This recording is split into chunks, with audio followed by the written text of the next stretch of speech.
നമസ്കാരം, ഏവർക്കും ഫോക്കസ് കേരള ന്യൂസിന്റെ പുതിയൊരു വീഡിയോയിലേക്ക് സ്വാഗതം. ഇന്ന് നമ്മൾ സംസാരിക്കുന്ന വിഷയം ടെലികമ്മ്യൂണിക്കേഷനും മൊബൈൽ ഫോണുകളെ സംബന്ധിച്ച ഒരു ന്യൂസിനെ കുറിച്ചാണ്. കേന്ദ്ര സർക്കാർ പുതുതായി വിപണിയിലെത്തിക്കുന്ന ഫോണുകളിൽ സഞ്ചാരസാധി സൈബർ സുരക്ഷാ ആപ്ലിക്കേഷൻ ഉണ്ടായിരിക്കണമെന്ന് സ്മാർട്ട് ഫോൺ കമ്പനികൾക്ക് കേന്ദ്ര ടെലികമ്മ്യൂണിക്കേഷൻ വകുപ്പ് നിർദ്ദേശം നൽകിയിരിക്കുകയാണ്.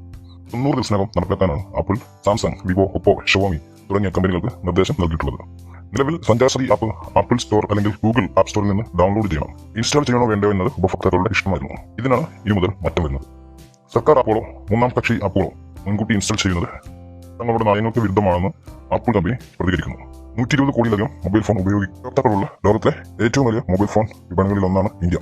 ഈ ആപ്ലിക്കേഷനുമായി ബന്ധപ്പെട്ട നിർദ്ദേശങ്ങൾ ഇതാണ്: സൈബർ ഫോൺ തട്ടിപ്പുകൾ തടയാനുള്ള സഞ്ചാരസാധി ആപ്പ് ഇൻബിൽറ്റായി ഇൻസ്റ്റാൾ ചെയ്യണം. ഡിലീറ്റ് ചെയ്യാൻ കഴിയരുത്. നേരത്തെ വിപണിയിൽ നടത്തിയിട്ടുള്ള അല്ലെങ്കിൽ നേരത്തെ വിപണിയിൽ എത്തിയിട്ടുള്ള ഫോണുകളിൽ സോഫ്റ്റ്വെയർ അപ്ഡേഷൻ വഴി ഈ ആപ്ലിക്കേഷൻ ലഭ്യമാക്കണമെന്നാണ് കേന്ദ്ര സർക്കാരിന്റെ നിർദ്ദേശം. നമുക്കൊന്ന് പരിശോധിക്കാം, എന്താണ് സഞ്ചാരസാധി അല്ലെങ്കിൽ എന്തിനാണ് സഞ്ചാരസാധി ആപ്പ്.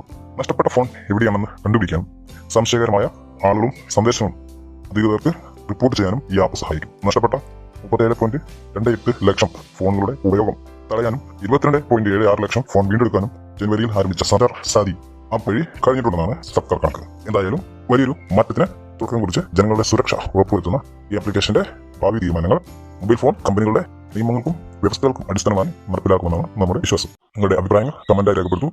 നിങ്ങളുടെ ചാനൽ സബ്സ്ക്രൈബ് ചെയ്ത് സപ്പോർട്ട് ചെയ്യാൻ